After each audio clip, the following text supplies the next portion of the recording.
네, 안녕하세요. 동대병원 병원입니다. 먼저 이렇게 귀한 심포지움에서 발표할 수 있는 기회를 주셔서 감사드리고, 특히 또 이 자리에는 저는 망막병성학회에서 발표하는 게 처음인데 환우분들이 또 같이 계셔서 또 마음가짐이 달라지게 되는 것 같습니다. 제가 한번 에이프리스 미팅에서 발표를 했던 내용이고요. 앞서 발표해 주신 다른 선생님들처럼 벤치에서의 리서치 결과가 아주 중요하지만 실제 임상에서 이 이미징 그 바이오마커에 대한 토의도 이루어지면 좋을 것 같아서 이렇게 발표를 준비하게 되었습니다.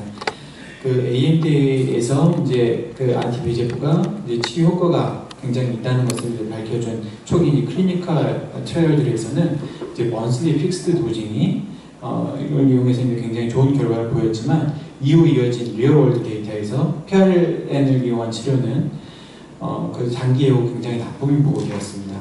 그 이후에 TNE 레지멘을 이용을 하면 PRN보다는 우월하고 거의 픽스 도중에 근접한 치료 효과를 얻을 수 있다고 보고가 되었고, 또 최근에는 이 결과를 응용해서 그 치료 간격을 늘리고 12주 간격으로 2회 주사 이후에도 재발이 없으면 치료를 중단하고 경과를 지켜보는 TES 프로토콜을 이용해서도 좋은 경과를 얻었음을 보고하였습니다. 그리고 이 밖에 또 최근에 이미징 기술이 이제 발달하면서 OCTA가 많이 보급이 되었고, 이를 이용해서 CMV를 정량화, 정성적으로 분석을 하려는 노력이 많이 이루어졌습니다. 그런데 이 분류 기준 자체가 굉장히 복잡하고 검사자 간의 일치도가 굉장히 낮아서 임상적인 효용성이 그렇게 크지 않았습니다. 그래서 이제 본 연구에서는 이 OCT를 이용해서 CMV를 새로 이제 분류를 해보고 재발 없이 이제 치료 중단이 가능했던 그룹과 그렇지 않은 그룹을 서로 이제 비교를 해보기로 하였습니다.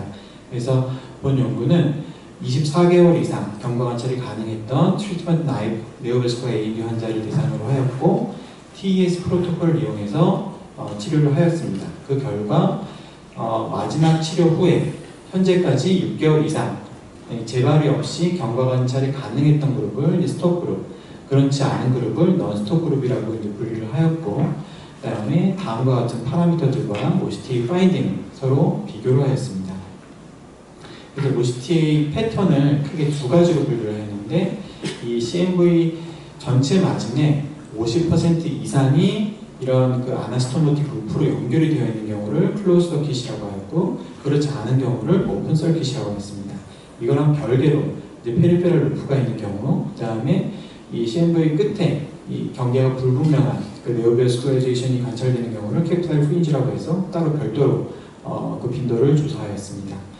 그리고 추가적으로 엔지오툴이라는 오픈소스 자동화된 소프트웨어를 이용해가지고 CMV 면적, 전체 길이, 그 다음에 분지점, 그리고 종말점의 개수를 이제 비교하였습니다. 결과입니다. 총 134안 중에 스톱 그룹, 치료를 중단을 해도 재발이 없었던 그룹이 44안이었고, 그 다음에 넌스톱 그룹은 90안이었습니다. 이 넌스톱 그룹에서 남자의 비율이 좀 높았지만 이 나이나 이제 타입 오브 CMV는 또 그룹 간 차이가 관찰이 되지 않았습니다. 이 OCTA 파인딩을 보시면 이 정량적 분석에서 그 CMV 에리어를 포함해서 모든 결과값이 넌스톱 그룹에서 유의하게 높게 나타났습니다.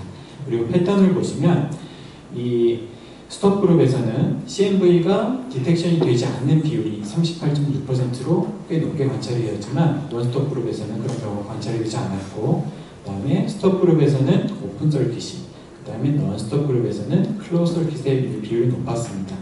그 밖에 페리페럴 루프나 캡슐 프린지의 빈도도 넌스톱 그룹에서 유의하게 높았습니다. 그리고 치료 횟수는 넌스톱 그룹에서 모두 다 유의하게 높게 관찰이 되었고, 검사자 간 일치도는 0.642로 양호한 수준이었습니다. 그리고 멀티베리에이트 분석 결과 이 넌스톱 그룹, 즉 지속적인 치료가 필요한 그룹과 관계가 있었던 인자는 클로즈 서킷 패턴, 그리고 페리페럴 루프의 존재, 그리고 많은 수의 안티베이제프 인젝션이었습니다. 그래서 닥터 스페이드는 이 AMD 환자에서 안티베이제프가 미치는 비정상적인 혈관 형성에 관해 보고를 한 바가 있는데, 치료를 받지 않은 환자에서 이 무성한 이 혈관망에 안티베이제프 주사를 하게 되면 이 잔 가지는 이제 없어지게 되지만 이 지속적인 이 아테리오제네시스 효과로 인해서 남아있는 혈관망이 점차 두꺼워지게 되고, 이런 과정이 이제 반복이 되면서 이런 아나스토모틱 루프가 형성이 되고, 최종적으로는 이제 안티VEGF 치료에 저항성을 가지게 된다고 이야기를 했습니다. 그리고 이제 ROP 환자에서도 여러 차례 안티VEGF 치료를 받은 경우에 비슷한 경과를 보이게 되는데, 안티VEGF 치료 후에 이제 신생혈관도 소멸이 되고 무혈관 부위도 많이 이제 사라지게 되지만, 여기 이제 초록색 화살표로 보이는 부분에서 보시는 것처럼 이 정상혈관망의 끝 부분들이 서로 션트나 아나스토모틱 루프로 서로 연결이 된 것을 볼 수가 있고, 이렇게 연결된 이 혈관망들은 이 메이저 아케이드에 있는 혈관들과 비슷한 정도로 두꺼워져 있는 것을 볼 수가 있습니다. 그리고 항암 치료에 사용되는 이제 안티VEGF들도 여러 가지 기전으로 저항성을 가지게 된다고 하는데, 일부에서는 이런 동일한 기전이 적용이 된다고 생각을 하고 있습니다. 증례를 한 가지 보여드리겠습니다. 73세 남자 환자분이고 지속적으로 아플리버셉트 치료를 받는 분입니다. 초기에 이머처하게 이제 캐피탈 프린지처럼 관찰이 되는 이런 신생혈관이 있었는데, 치료를 받으면서 그 부분이 소실이 되고 동일한 부위에 이런 페리페럴 루프가 이제 형성이 되는 것을 볼 수가 있고, 또 치료가 지속이 되면서 잔 가지들은 점점 없어지지만 기존의 혈관망은 이게 분압이 되고 점점 두꺼워지는 것을 확인할 수가 있습니다. 그래서 결론입니다. 24개월 이상 경과 관찰이 가능했던 TES 프로토콜로 치료한 환자들 중에서 32.8%의 환자들에서는 재발 없이 치료 중단이 가능했습니다.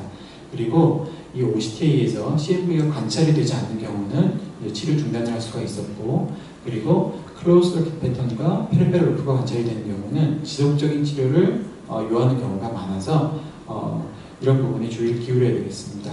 이처럼 이제 OCTA는 치료 중단과 지속을 결정하는 데 있어서 유용한 바이오마커로 사용이 될 수 있을 것으로 생각이 됩니다. 제 발표를 경청해 주셔서 감사합니다.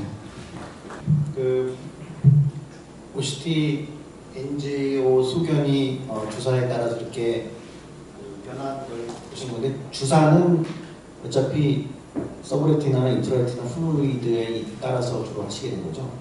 네, 그렇습니다. 다른 프로토콜에서 나타나는 그런 액티비티가 있을 때 주사를 시행을 했고, 근데 TES 프로토콜 결국 TNE의 변형이기 때문에 그런 이상이 없어도 그 프로토콜에 맞춰서 2주씩 간격을 늘리면서 주사는 계속했습니다.